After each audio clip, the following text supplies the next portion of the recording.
Seringkali kita merasa dunia tidak berpihak pada kita.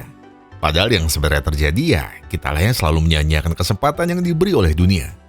Entah kita terlalu takut gagal, terlalu lama di zona nyaman, atau masih sibuk dengan kemalasan yang ada dalam diri kita. Pria dari pinggiran Italia ini pun sama. Bakat ngelukis ada, skill ya lumayan lah di atas rata-rata. Tapi hidup di ibu kota tidaklah mudah. Kamu mungkin bisa jadi yang pertama di tempat asalmu. Tapi di ibu kota, skill dan mentalmu diadu. Apakah kamu akan berhasil melewatinya, atau kamu justru tumbang di antara banyak cobaan yang menerpanya? Dan cerita hari ini adalah tentang seorang pria bernama Tony. Pria tanpa privilege apa-apa, namun berusaha keluar dari kemiskinannya. Caranya tidak mudah, namun yang Tony lakukan hanyalah satu. Tony adalah pria yang tidak kenal kata menyerah. Penasaran? Jadi begini ceritanya.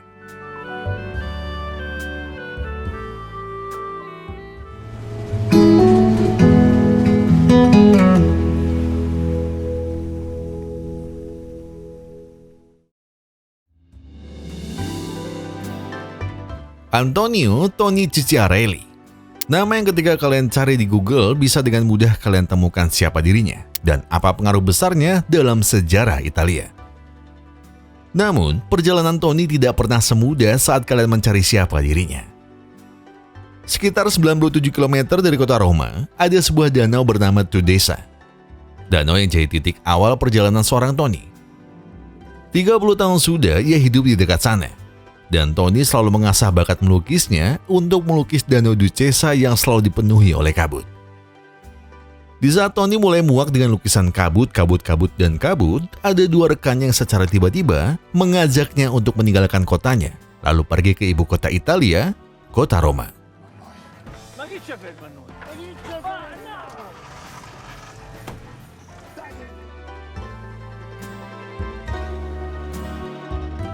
Vito dan Fabio adalah dua teman yang selalu maksa Tony untuk mau pindah ke ibu kota.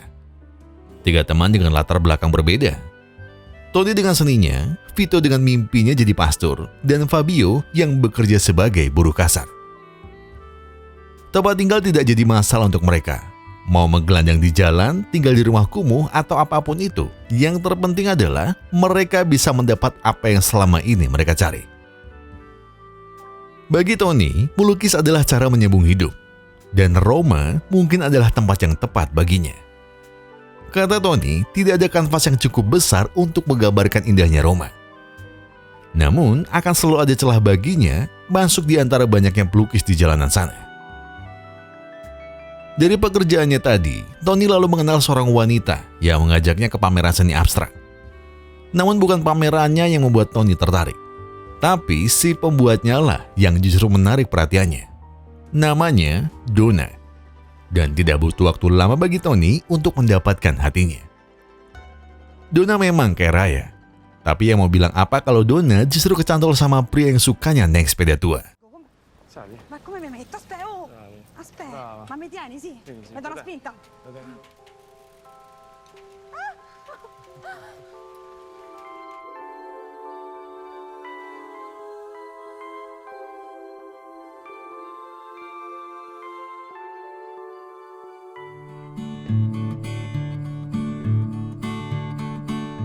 Cinta Donna bisa dibilang tulus, karena setelah mereka dekat, Donna baru tahu kalau lukisan Tony sangatlah indah.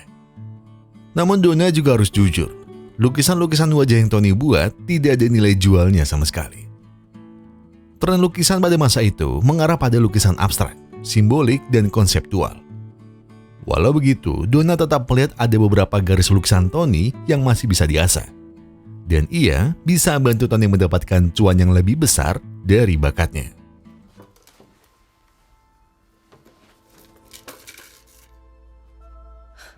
Pure in quaresimale. Mettino con la crema. Lo dicevo io che eri più ladro che artista.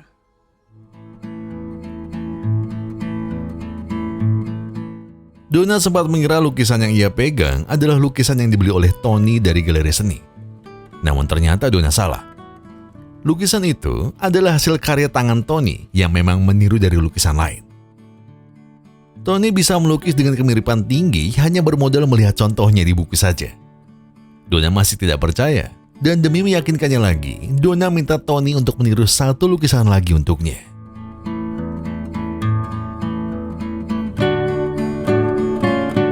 Di tengah proses Tony menerima tantangan Donna, Fabio tiba-tiba datang dan berkunjung ke tempat Tony. Sepertinya, Roma sudah merubah banyak cara pandang Fabio pada dunia. Serikat buruh telah banyak mengajarkannya untuk melawan sistem yang korup. Dan sepertinya bergabung pada Brigade Merah adalah jalan hidup yang ingin Fabio pilih. Fabio sudah tahu jika Tony tidak akan mau ikut dengannya. Namun Fabio punya satu misi untuk membuka berangkas senjata yang dimiliki oleh seorang mafia.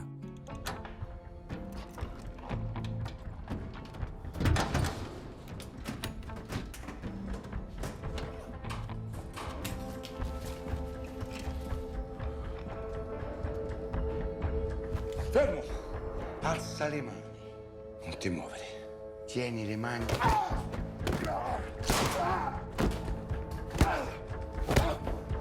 Sbrigati! Esci! Ide di luar nalar Fabio sebenarnya masih tidak masuk di akal Vito maupun Tony. Apalagi saat Fabio ingin memberi separuh uang hasil jerhan tadi pada Tony. Dia menyisakan 2 senjatanya untuk kedua sahabatnya. Tony menolak. Pakai saja uangnya, kata Tony. Vito pun sama. Ia justru bertanya-tanya kenapa Fabio mengambil pilihan untuk menjadi bagian dari Brigade Merah yang merupakan seorang komunis. Padahal mereka berangkat dari kampung sebagai seorang umat Kristen yang taat. Namun Fabio tidak mempedulikannya. Fabio masih yakin jika buruh sepertinya hanya bisa makmur jika Italia menganut paham komunis. Namun lupakan dulu soal keras kepala Fabio. Karena sekarang, Tony harus mengantarkan sesuatu ke rumah Donna.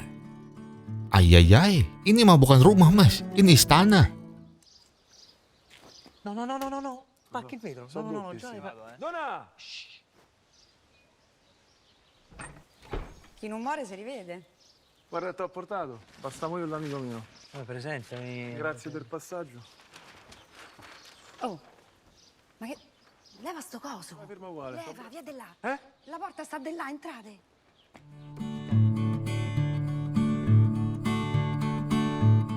Sempurna. Mulai dari campuran warna, goresan kuas dan setiap detil kecil yang ada di lukisan aslinya bisa Tony eksekusi tanpa meninggalkan celah sedikit pun. Donna puas dengan hasilnya dan ia tidak menyangka bakat Tony sebesar ini. Tanpa basa-basi, Donna lalu memberi 300.000 lira sebagai uang muka. Donna bilang, mungkin lukisannya bisa laku 3 juta lira atau sekitar 1,1 miliar rupiah. Tony jelas langsung petentang-petenteng. Kalau satu lukisannya saja bisa laku segitu, sebulan kerja sudah bisa beli McLaren warna ungu. Tapi sebelum beli McLaren, Tony lebih memilih untuk kencan dengan Donna dulu. Ya namanya juga tidak pernah main di kota. Tony cuma melongo waktu diajak Donna ke sebuah hiburan malam. Ditambah lagi, Tony sekarang menggandeng wanita cantik seperti Donna. Hidupnya rasa seperti mimpi yang tiba-tiba terkabul. Dan Tony menikmati semua kenikmatan yang sebelumnya tidak pernah ia rasakan.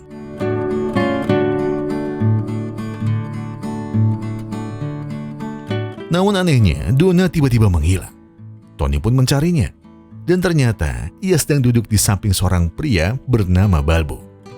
Seorang mafia sekaligus penadah bisnis gelap yang Donna juga terlibat di dalamnya.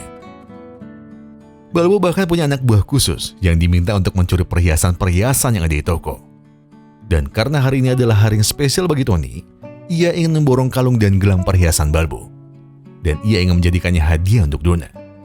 Tapi karena harganya 100 miliar, Tony akan membayarnya dengan menggunakan cek palsu. Però, come se fosse vero. Vabbè, proviamo. Sebagai mafia berpengalaman, Balbo tentu tidak akan melepaskan Tony sebelum ceknya benar-benar cair. Dan hasilnya ternyata sempurna. Tony kembali berhasil memalsukan ceknya tanpa bisa dideteksi oleh pihak manapun, termasuk pihak bank. Saking jagonya kemampuan Tony, kini dia diundang ke dalam circle mafia milik Balbo. Sialnya Tony gegabah. Dengan santai Tony bilang ia tidak hanya bisa memalsukan barang, dia juga bisa membobol berangkas senjata. Tanpa ia sadari, berangkas senjata itu ternyata milik Balbo. Balbo bertanya, untuk apa senjata-senjata itu Tony curi? Tony tidak bisa mengelak apa-apa lagi. Ia hanya bisa jujur dan bilang jika senjatanya untuk para pendukung Brigadir Merah. Balbo nampak tak senang. Pilihan memilih Brigadir Merah adalah sebuah kebodohan. Tapi aku tahu, kau seperti tidak memihak siapa-siapa. Jadi ya sudah, lupakan saja.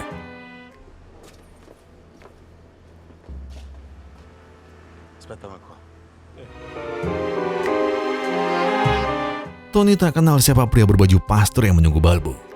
Tapi yang jelas, Balbo nampak menuruti semua kalimatnya. Dan semua wibawa Balbo seolah hilang di depannya. Apalagi Balbo tidak membahas apapun soal pria tadi. Balbo justru datang ke tempat Tony. Ia pusing melihat tempatnya yang kumuh. Balbo lalu menawarkan tempat yang lebih nyaman di tengah kota. Semua akan ia beri secara gratis, asalkan Tony mau bekerja sama dengannya. Tapi kata Balbo, tunggu dulu. Ada bekas pemilik rumahnya yang ganggu. Faccia la bocca così sta zitto. Io non ho detto niente al giudice. Io non... No. Pietà. Beh, sul più bello. Ha detto che non ha parlato. Forse non ha capito, questo ho già detto tutto. No. Ha detto che non ha parlato. Non ha parlato? No, io. È vero che già hai cantato, Canarino? Io non ho detto nulla. Facci sentire come canti. Io sto cazzo. No. Non canta più. Tony tercekat melihat semua kebrutalan Balbo dan komplotannya. Rasanya ada sesuatu yang mengganjal dalam diri Tony. Namun Tony ingat, ia datang ke ibu kota untuk merubah nasibnya. Dan jalannya makin terbuka lebar karena adanya Donna. Apalagi lukisannya kemarin baru saja laku 3,1 miliar rupiah. Sebuah nominal yang tidak pernah dibayangkan oleh Tony. Apalagi yang ia dapat tidak hanya uang, tapi juga hati Donna sekalian. Che fai? Entri in affari con me? Che tipo d'affari? Anche. Guarda, io non mi innamoro Te mai. sta innamorando? Ti ho detto che non mi innamoro mai. Anche io. Tak hanya sekedar cinta semalam saja, Donna dan Tony berencana untuk membeli rumah untuk tempat tinggal mereka berdua. Bahkan Donna dengan semangat merancang kamar yang akan jadi tempat mereka beristirahat setiap malamnya. Tak pernah terbayang dalam mimpi teriar Tony untuk meraih ini semua. Tak ada lagi hidup susah, tidak ada lagi menggelandang di jalanan. Kini Tony berubah menjadi seniman paling kaya yang tinggal di kota Roma.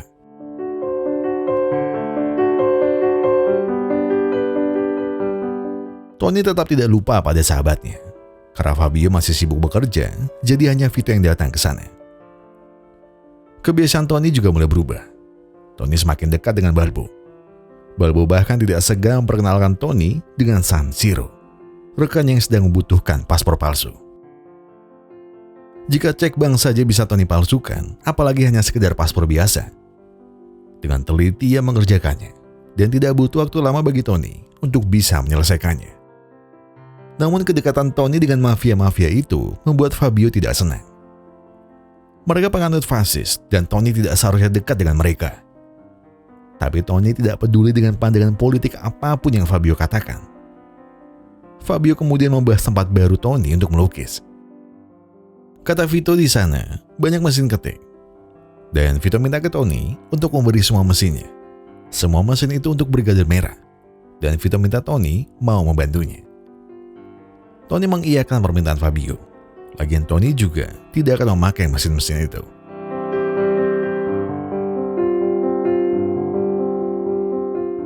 Tony kembali kedatangan tamu. Namanya Zupipo. Balbo membawa Pipo datang karena Pipo sedang butuh dokumen palsu untuk ke New York. Segala keperluan dokumennya akan diurus Virginia. Karena Pipo punya satu tugas lain untuk Tony. Tugasnya adalah memalsukan lukisan Napoleon Bonaparte.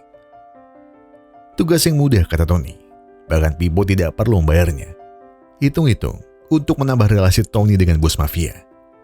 Atau mungkin bisa jadi jalan untuk Tony bisa mendekati asisten Pipo, Virginia. wanita yang nampak tertarik dengan lukisan Pippo tadi. Namun kejutan baru muncul setelahnya. Brigade Merah tiba-tiba dilaporkan telah menyekap Aldo Moro, Perdana Menteri Italia. Tidak hanya menyekap, mereka juga melepaskan tembakan berkali-kali di sekitar rumah dinasnya. Berita menyebar semakin luas, mulai dari koran hingga TV menyiarkan kabar menggemparkan ini. Brigade Merah juga berkali-kali mengeluarkan selebaran soal penyekapannya. Dan Tony baru sadar, mungkin semua tidak akan terjadi jika dia tidak pernah membantu Fabio. Oh, sbrigati che devo mandare da una parte.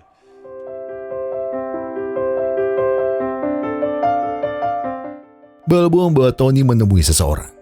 Pesan Balbo hanya satu. Dialah penjahat dari segala penjahat. Simpan semua tingkah bodohmu di depannya. Pria yang Balbo maksud adalah pria yang sama dengan yang ditemui Balbo tempo hari. Namanya Tyler. Dan Tyler minta Tony untuk membuatkan selebaran palsu yang seolah-olah dibuat oleh Brigade Merah. Tyler memberinya contoh dan juga memberi teks apa saja yang harus Tony tulis. Pada intinya, yang harus publik Italia tahu adalah Aldo Moro telah berpulang. Semua Tyler lakukan agar Tyler bisa menyelamatkan Aldo Moro tanpa gembar-gembor dari media manapun. Yang jadi masalah, Tony makin dibebani banyak tugas. Lukisan Napoleon Bonaparte, lalu klien Donna yang minta 2 minggu lagi harus jadi. Tony tak banyak cerita pada Donna soal kerjasamanya dengan para mafia lain. Jadi yang Donna tahu, ya Tony harus bisa segera menyelesaikan pesanan kliennya. Apalagi, Tony juga masih harus melakukan pemalsuan terbesarnya selama ini, yaitu memalsukan kepergian sang Perdana Menteri. Ini bukan pemalsuan biasa, dan apa yang Tony lakukan bisa dibilang sebagai pemalsuan sejarah terbesar yang pernah ada. Tony mengerjakannya dengan hati-hati, dengan teliti, dan tidak membiarkan ada satu pun titik yang salah. Setelah jadi, hanya satu kata yang ia ucapkan. Ini baru mahakarya. Non hanno trovato nulla. Che capolavoro.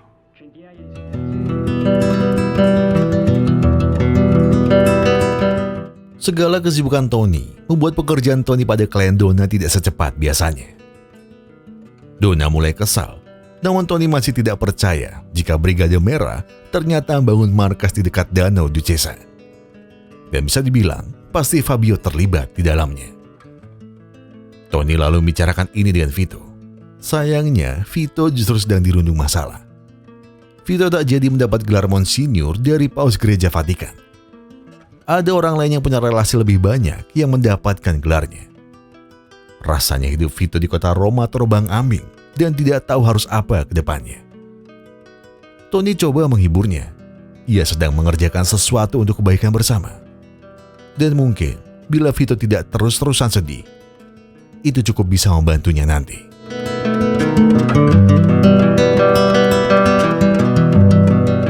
Namun, kompas moral Tony benar-benar tidak tahu lagi mengarah kemana. Ia justru datang ke klub dan menari-nari dengan Virginia di sana. Padahal ia juga tahu ada Donna di sana. Donna hanya bisa memaklumi kelakuan OKB seperti Tony yang merasa sudah memiliki dunia dan seisinya. Hingga saat pulang, Tony baru sadar sudah sedekat apa dia dengan jurangnya.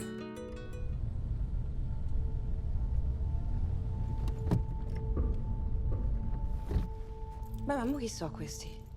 Oh. Aspettami qua.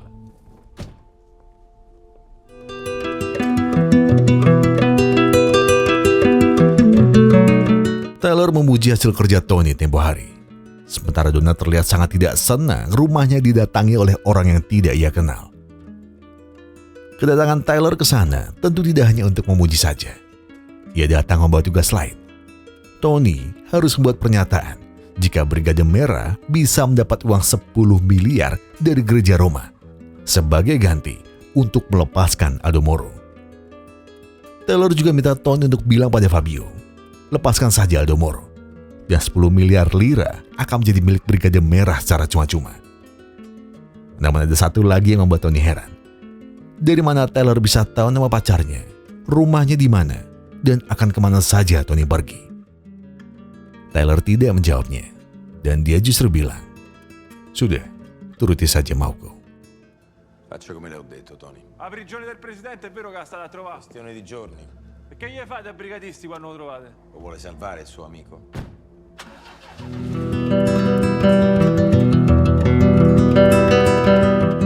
Pergerakan Tony yang tak bisa ditebak membuat Donna mulai bertanya-tanya. Tony sebenarnya bekerja dengan siapa saja?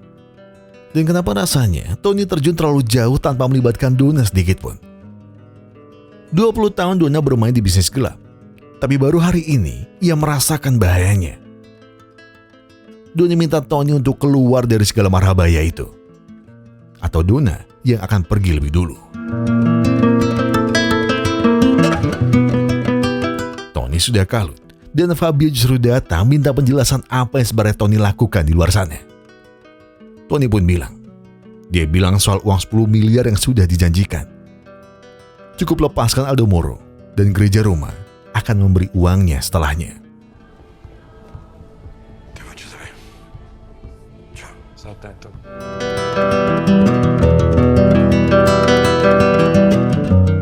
Saat Tony sedang menyelesaikan lukisan Napoleonnya, pintunya tiba-tiba diketok sangat keras. Tidak ada orang di sana, hanya sebuah peta yang tertuju pada suatu tempat misterius. Di sana ternyata ada Fabio. Dan iya, Fabio masuk ke dalam permainan yang Tyler ciptakan. Fabio menunggu uang itu, dan Tony diberitahu tempat yang tepat untuk menaruh koper uangnya nanti.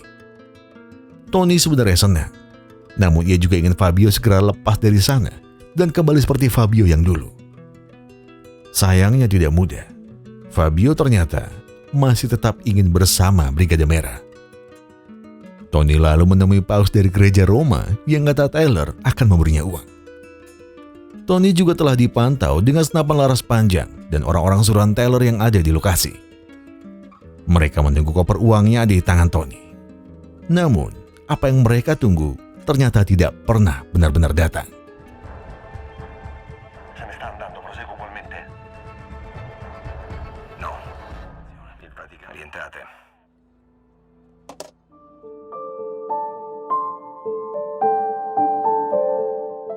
Sebuah kabar tak mengenakan tiba-tiba terdengar di radio. Tepat di depan tempat Tony melukis. Ditemukan sebuah karung yang berisi pria yang tidak lagi bernafas. Dan pria itu adalah Aldo Moro, Perdana Menteri Italia. Tony jelas bingung. Apa rencana di balik semua kejadian ini? Dan kenapa di tengah kerumunan itu ada Tyler yang nampak sibuk mengurus semuanya?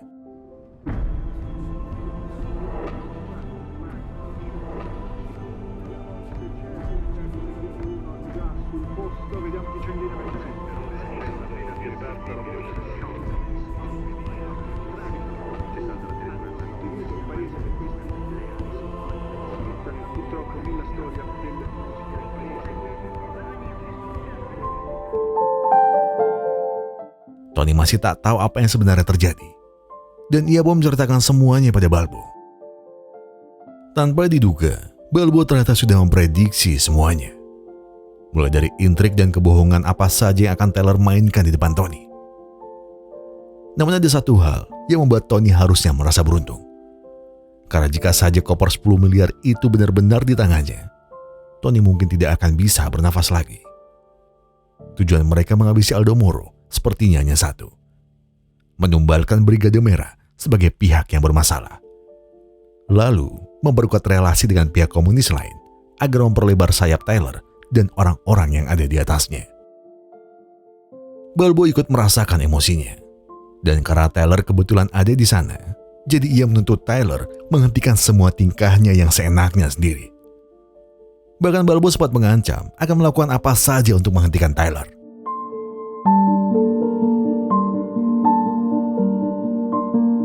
Lukisan Napoleon Bonaparte akhirnya diperkenalkan ke publik.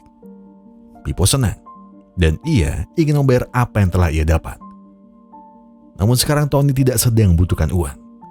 Ia hanya minta Pippo bisa menyelamatkan temannya yang ada di Brigade Merah. Sialnya permintaan itu adalah permintaan yang mustahil. Siapa saja yang masuk ke dalamnya hanya akan selamat jika mereka mau dan ingin selamat. Jadi lebih baik Tony mengikhlaskannya saja, karena kemungkinan kembalinya sangat amatlah kecil. Tony semakin merasa hancur saat ia tahu Donna ingin pergi dari rumah karena muak dengan segala tingkah laku Tony yang gegabah dan tidak pernah merasa cukup dengan apa yang sudah ia dapat. Donna akan pergi membawa semua hasil lukisan Tony, kecuali satu lukisan.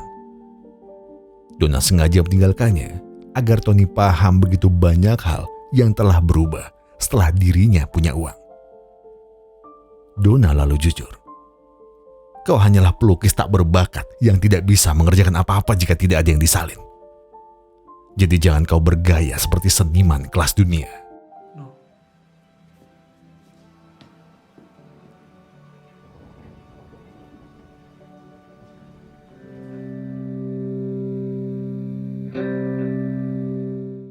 Kabar duka tiba-tiba datang, dan Balbolah orang yang harus berpulang. Bukan karena sudah waktunya atau takdir Tuhan yang datang tiba-tiba. Kepergian Balbo disebabkan oleh remblong di mobilnya, dan orang licik di baliknya adalah Tyler.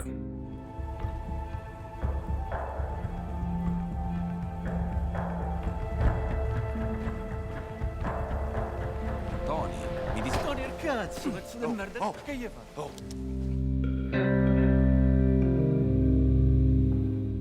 Taylor sama sekali tak merasa bersalah.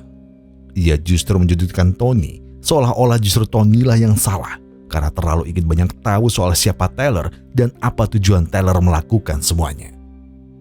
Sekarang, yang perlu Tony lakukan hanyalah menurutinya. Buatkan surat wasiat Perdana Menteri. Atau jika ada, mungkin kau bisa minta pada Fabio dan teman-temannya di Brigade Merah. Tony menolaknya. Ia tidak mau lagi berurusan dengan Taylor soal apapun itu. Jadi Tony akan pergi dan tidak sudi menemui Taylor lagi. Ecco, questo non glielo auguro proprio. Vai a fanculo!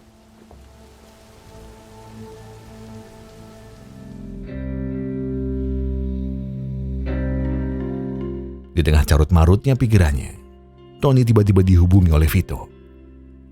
Tidak ada yang salah dengan teleponnya. Tapi yang jadi masalah, rumah Tony tiba-tiba kedatangan tamu misterius yang ingin menangkapnya. Mereka sekuat tenaga menangkap Tony bukan karena ingin menghabisinya, tapi karena mereka ingin menghancurkan kedua tangan Tony. Sekarang kedua tangannya tak lagi bisa berfungsi dengan normal. Bahkan hanya untuk makan saja ia tidak bisa. Pipo lalu datang untuk menjenguknya. Apa yang Tony alami tidak hanya sekedar musibah, namun karena Tony terlalu gegabah dan tidak tahu kapan harus bertindak sebagai lawan dan kapan waktunya melindungi teman. Dan bisa dibilang, Tony memang salah pilih lawan. Dan sebagai orang baru di bisnis ini, Tony sama sekali tidak berhati-hati. Beberapa bulan berlalu. Tangan Tony memang sudah sembuh, namun gerakannya tidak lagi sesempurna sebelumnya. Tony selalu marah saat tangannya tidak bisa menciptakan sesuatu seperti dulu. Dan semua kemarahan itu sedikit ditenangkan oleh telepon Vito yang mengundangnya untuk makan malam bertiga.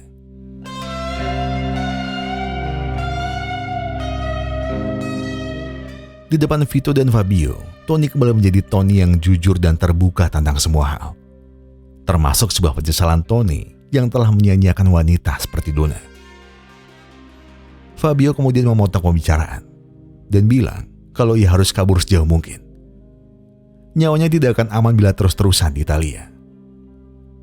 Fabio tak minta uang Tony, namun ia hanya minta Tony untuk membuatkan paspor palsu saja untuknya. Tony lalu punya sebuah ide. Jika memang Fabio harus pergi jauh, mereka harus bermain sepak bola bersama-sama, seperti saat mereka kecil dulu.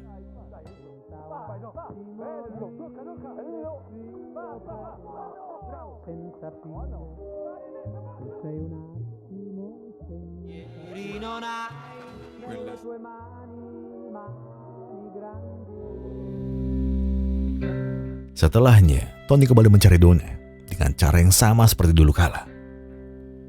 Tony datang untuk memberikan satu-satunya lukisan yang tersisa di rumahnya. Bukan, uangnya bukan untuk Tony makan atau Tony gunakan untuk foya-foya. Tony ingin uang hasil penjualan nanti bisa ia gunakan untuk menikah dengan Donna.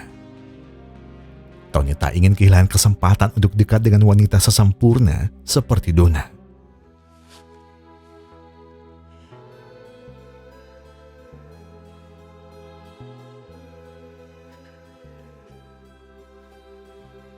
È l'unica cosa vera che ho fatto.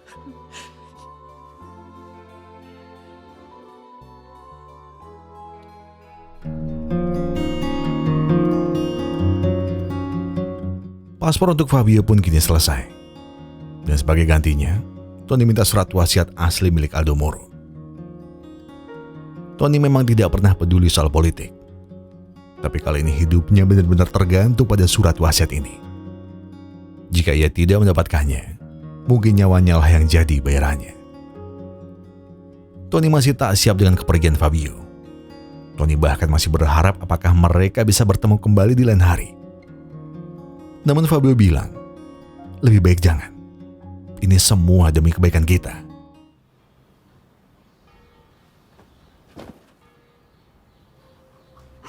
Portarci dove tanta battuta di bocca.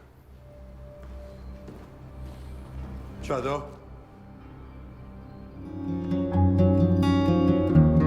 Tony sudah selesai membaca seluruh isi surat wasiat Aldo Moro. Namun untuk sementara, ia harus menyimpannya dengan baik, lalu menitipkan satu pesan pada Vito.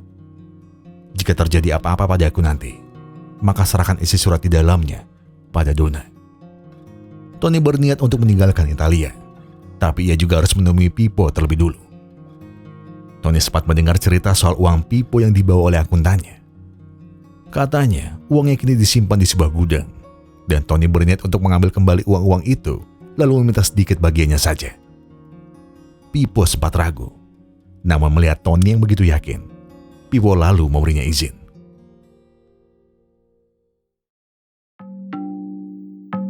Karena tak mungkin beraksi sendiri, Tony pun bawa anak buah Balbo dalam misinya. Tony sudah menjabarkan soal rencananya. Dan misi pertamanya adalah menyekap penjaga gudangnya. Penjaga gudang pun panik. Dan saat ia bertanya siapa Tony, jawabannya adalah Brigade Merah. Perampokan hari ini tidak hanya sekedar perampokan biasa. Tony datang dan menyamar sebagai bagian dari Brigade Merah. Bersama dengan si penjaga gudang, Tony berhasil merangsek masuk dengan mudah dan bisa membuka berangkasnya tanpa perlu susah payah.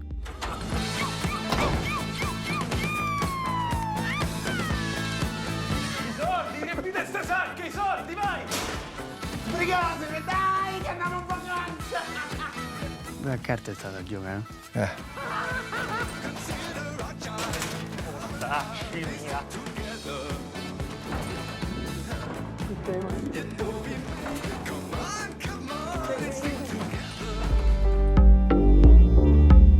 Uang memang berhasil didapat, namun Tony ingin meninggalkan sebuah jejak dan membuat perampokan ini seolah-olah dibuat oleh Brigade Merah.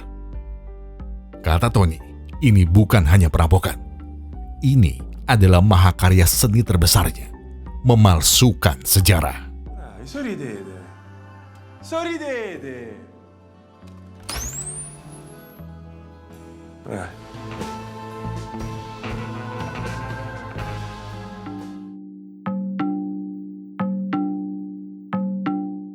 Barang bukti yang dengan sengaja ditinggalkan, bendera Brigade Merah yang berkibar dengan gagah tentu jadi bukti jika pemalsuan ini mencapai kesuksesan yang besar.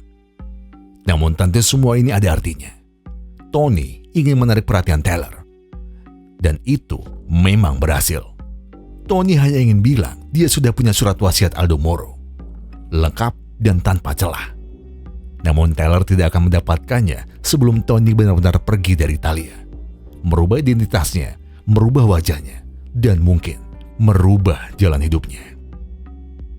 Tapi sayangnya, Tony lupa pada akibatnya. Ulahnya tadi membuat para pasukan Brigade Merah harus jadi sasaran perburuan. Dan salah satu di antaranya adalah Fabio. Dia belum sempat pergi, dan justru habis di tangan polisi. Dan Tony juga lupa jika lawannya adalah Teller. Teller tahu betul siapa orang yang Tony percaya. Jadi ia mendatangi Vito, lalu membahas soal mimpi Vito untuk menjadi pastor. Impian itu bisa Vito dapatkan jika mengikuti apa kata Teller. Pertama-tama, Teller punya kenalan penting di Vatikan. Jadi jika Vito mau bekerja sama, posisi pastor dengan gelar Monsinyur di Vatikan sudah bisa dipastikan akan jadi miliknya. Tyler juga bilang, dokumen penting yang Tony sembunyikan adalah dokumen penting negara dan pemerintah memintanya untuk dikembalikan segera. Vito yang tidak tahu apa-apa jelas langsung tertarik untuk mencapai mimpinya dibanding menyelamatkan temannya. Dan tidak butuh waktu lama untuk Vito akhirnya menunjukkan di mana tempat Tony menyimpan surat wasiatnya.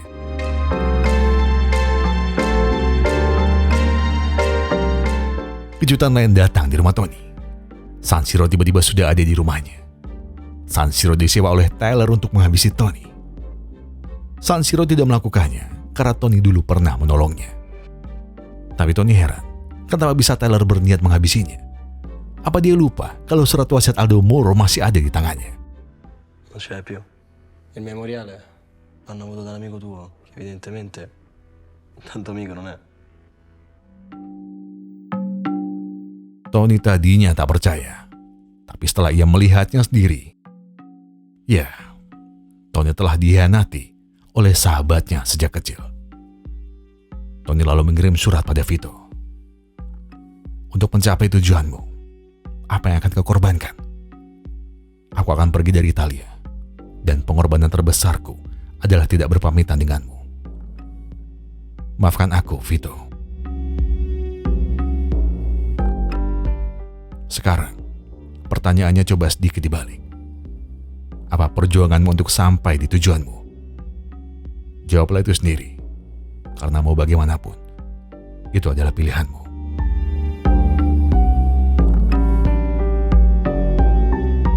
Dalam surat yang ia berikan tadi, Tony juga menitipkan sebuah kunci mobil. Mobil milik Tony akan jadi hadiah terakhir yang bisa Tony berikan pada Vito. Dan Vito menerimanya tanpa pernah berpikir ada intrik di baliknya. Padre.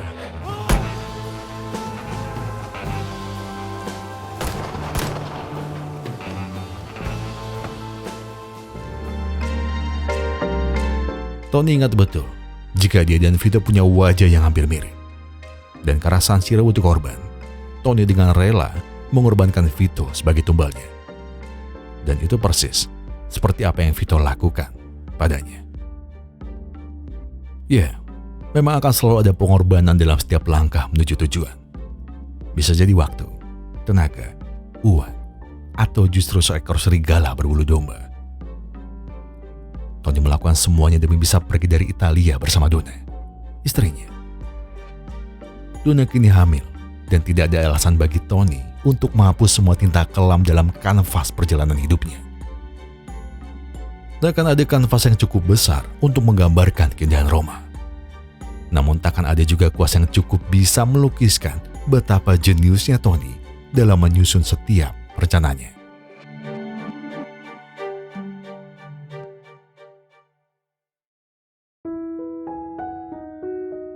Antonio Giuseppe Cicciarelli. Sorry kalau salah sebut sebelumnya. Banyak versi cerita dari orang yang baru aja saya sebut namanya tadi. Film Il Vasario adalah salah satu versi cerita hidupnya. Tony adalah seorang jenius. Mungkin ia jenius di jalan yang tepat. Tapi pada kenyataannya, banyak sejarah Italia yang sedikit dirubah melalui jari jemari Antonio alias Tony. Sedikit membahas soal apa yang terjadi di akhir cerita. Tidak bermaksud membenarkan apa yang Tony lakukan pada sahabatnya. Tapi dari sini, kita bisa sedikit belajar bahwa tidak ada yang benar-benar peduli pada dirimu selain dirimu sendiri. Teman mungkin akan datang membantu, tapi yang harus kalian ingat, itu tidak selalu. Ada beberapa teman yang memang bersifat transaksional, memanfaatkan apapun yang bisa dimanfaatkan.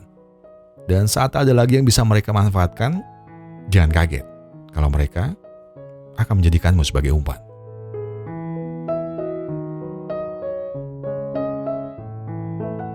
Sebagai manusia, kita memang dilarang untuk berburuk sangka. Namun jangan lupa, Tuhan meminta kita untuk selalu menjaga dari hal-hal yang buruk, termasuk teman-teman yang bisa berakibat hal-hal buruk. Saya Gogon dengan segenap tim Pusra Glory mengucapkan terima kasih. Terima kasih buat yang sudah menonton video ini sampai habis. Terima kasih buat yang sudah memberikan like, memberikan komentar, mensubscribe, dan juga memencet tombol thanks-nya. Karena apapun yang kalian lakukan untuk channel ini sudah sangat membantu channel ini berkembang sampai hari ini.